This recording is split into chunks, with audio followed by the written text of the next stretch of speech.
Live, local, now. This is WIS News 10. Showers coming to an end around the Midlands. Will the clouds move out for your Mother's Day? Vaughn Gaskin has the answer in your first alert forecast. That's right. We're seeing improving conditions tonight. Certainly a whole lot better than we had earlier on today. I'm going to tell you how nice and warm it will get as we transition into Mother's Day coming up. But first at 11, a new arrest made in connection to the murder of a Marlboro County mother and the kidnapping of her young daughter, who's still missing tonight. Good evening. Thanks for joining us tonight. I'm Emily Scarlett. This is the man investigators have charged in the disappearance of 8-year-old Iana Lowry. He's 32 years old. His name is DeJounte Fernando Harrington. He's also been charged in connection to the murder of Lowry's mother, who was found dead more than a week ago. Our Caroline Patricus joins us in the newsroom with more on this developing investigation that we've been following all week long. Caroline? Well, Emily, this is actually the second arrest to be made in that ongoing investigation. The first man arrested earlier this week has been cleared in this case. We'll get to that in just a minute. But at this point, I want to go ahead and show you that picture again of the man that Marlboro County investigators have officially charged, 32-year-old DeJounte Harrington of Bennettsville, with the death of Ella Lowry and the disappearance of her 8-year-old daughter, Iana. Now, we told you earlier this week that Lowry was found stabbed in her home on May 5th.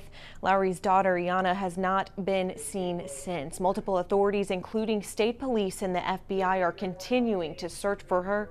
The Marlboro County Sheriff did say that Harrington's arrest is a major break in the case, but said that still a lot of work needs to be done. Now, you may remember earlier this week, we told you investigators had another man in custody in connection to this incident. We have since learned that Dwayne Bright, pictured here, has been released from jail and cleared of all charges. Right now, the Sheriff's Department is offering a $10,000 reward for anybody that may know information about where Iana is.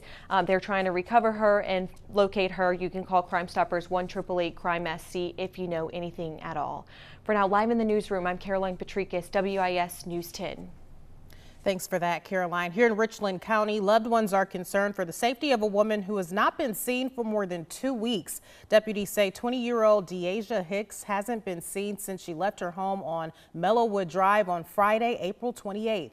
She was supposed to return home on Wednesday, May 3rd, but now her family says calls to her phone are going straight to her voicemail, and her Facebook page has been deleted, which they say is very unlike her. She's also said to have prescribed medication that she did not take with her. Her family says that's another cause for concern. Deasia is 5 feet 2 inches tall and weighs about 125 pounds. She was last seen wearing a burgundy sundress. If you have any information on where Deasia Hicks may be, call Crime Stoppers at 1-888-CRIME-SC.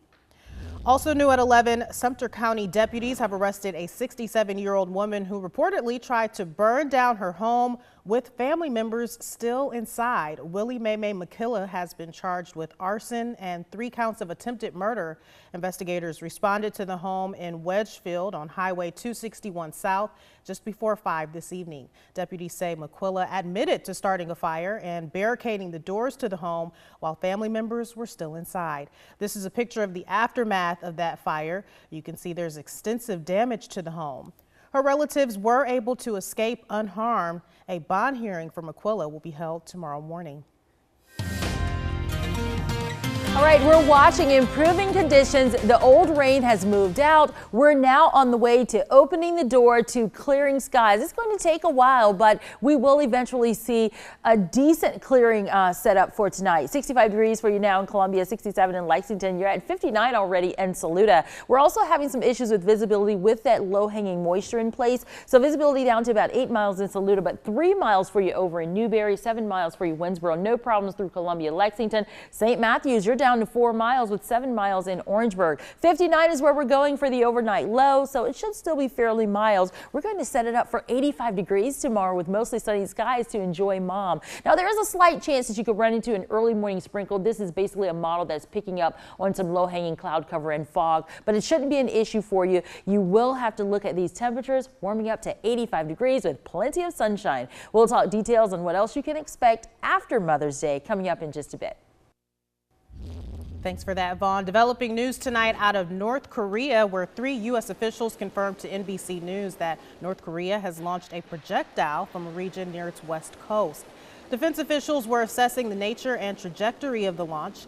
A South Korean military officer said an unidentified projectile was fired from the Kusung area at dawn. South Korea's news agency reported that the projectile appeared to be a ballistic missile. North Korea test-fired a ballistic missile late last month. Japan has already protested the latest action. President Trump delivered his commencement address today at Liberty University in Lynchburg, Virginia. The Christian school was a big supporter of his campaign. Meanwhile, his administration is busy vetting potential candidates to replace former FBI Director James Comey. Attorney General Jeff Sessions met with several candidates in Washington who could replace Comey as head of the FBI. Several were spotted arriving for interviews at the Justice Department today. Trump says he could pick Comey's successor before leaving on his first overseas trip next Friday. I think the process is going to go quickly because almost all of them are very well known. So, they've been vetted over their lifetime, essentially. But very well known, highly respected, really talented people. And that's what we want for the FBI. Become FBI Director today, Texas Senator John Cornyn, Acting Director Andrew McCabe, former Department of Justice official Alice Fisher, and New York Judge Michael Garcia. A 6-week travel nightmare in Atlanta is finally over. Northbound lanes of I-85 have reopened 1 month ahead of schedule. DOT crews have been working around the clock to rebuild an overpass that collapsed during a massive fire back on March 30th. The interstate wasn't supposed to reopen until June. An average of 250,000 vehicles use that particular stretch of interstate every day. The man accused of setting the fire under the bridge is facing arson charges. Still to come, all new at 11, an unexpected visitor takes a morning stroll in the Midlands where this lizard appeared from his thicket, shutting down a local greenway. And of course, we're going to talk about what's on tap for Mother's Day. It's going to be a great one. 85 degrees, a great day for indoor or outdoor activities with mom. Of course, we're going to talk about what you can expect once the work week rolls around, coming up in just a bit. We'll see it going back down to the low 90s for Thursday, Friday, and even into your Saturday. Emily? Thanks, Vaughn. And check this out. An unlikely guest decided to take a walk through Casey this morning.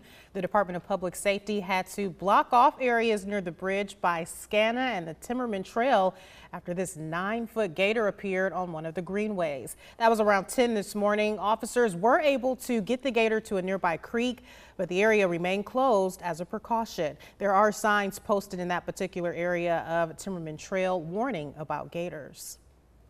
What do deputies and pizza have in common? One big pizza party, which Midlands community was treated to a meet and greet with law enforcement featured on a popular cable show. Wine lovers, this one is for you. Today, the Lexington Beautification Foundation hosted their annual Lexington Wine Walk. Hundreds who showed up sipped on a variety of specialty wines and took a walk around downtown Lexington. Part of the event included free wine, food, and music at the amphitheater. The wine walk benefited several projects around Lexington, including Newtown signs, planters on Main Street, and sponsorship of the Town of Lexington Amphitheater. Well, do you watch the show Live PD, the A&E show that broadcasts live law enforcement patrols across the country, including here at the Richland County Sheriff's Department? Well, then you have to see the amount of people who showed up to show support at a Live PD pizza party. This evening, thousands of Live PD fans got to hang out and meet the deputies who they watch every Friday and Saturday night. We spoke with some of you outside the event earlier this evening, including a 90-year-old woman who says this was her Mother's Day gift. And she says she stays up late every weekend just to watch. I respect these officers. It's respect, I think, that really brings me here, and the love. Dan Abrams, to watch. Say hi to him. Listen, Dan Abrams, I've read his books. Now, I do like Dan. That I will stay up for. Sometimes I don't go to bed at 2 or 3 o'clock. We've never missed an episode, so we love them. They're like family. I'm going to use your Sharpie. In addition to the free food, deputies signed autographs, and the first 120 people in line got a free Live PD t-shirt.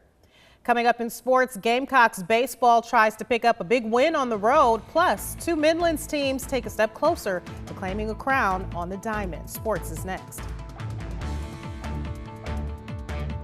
And as for the team titles, Texas A&M won the men's championship and Arkansas won the women's crown. So plenty of action today. We should just be glad the weather wasn't too severe to stop all these great events from happening. So congrats to everyone winning championships and pursuing crowns on the diamond as well. Good stuff. Good stuff. Thanks for that, Joe. And we also have a traffic alert for you right now. City of Columbia water crews are working to repair a broken water main and road damage in the 3800 block of River Drive. That's at the intersection of River Drive and Lucius Road. That area is closed off right now. Now, there's no time frame for when those lanes will reopen. You're advised to seek an alternate route. Be sure to update you online at WIS-TV.com and tomorrow morning on the Sunday News at 10 a.m. Well, one final check of the news. Of course, tomorrow's a big day, Mother's Day. Absolutely, Mother's Day. If you want to have brunch outdoors or indoors with mom, it should be great. We're expecting high temperatures to reach about 85 degrees.